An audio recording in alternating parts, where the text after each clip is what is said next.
إحنا بمحلة الطهران، وهذا مرقد زين العابدين. هذه المحلة تتوسط أبو سيفين من اليمين ومحلة أبو دودو من الشمال.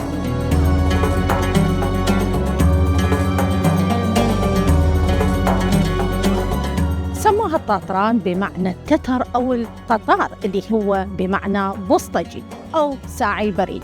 هنا أغلب المنطقة كانوا سكانها من سعاة البريد اللي كانوا ينقلون البريد بين بغداد واسطنبول.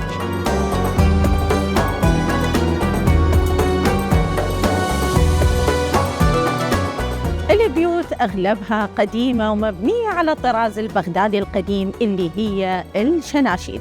وهذه المحلة تربط شارع الكفاح من جهة وشارع الشيخ عمر من جهة ثانية.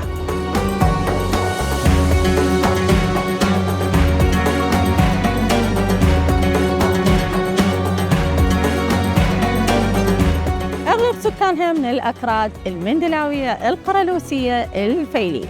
منو من عندكم يعرف محلة الطاطران وشنو معلوماتكم عنها؟ شاركونا بالتعليقات.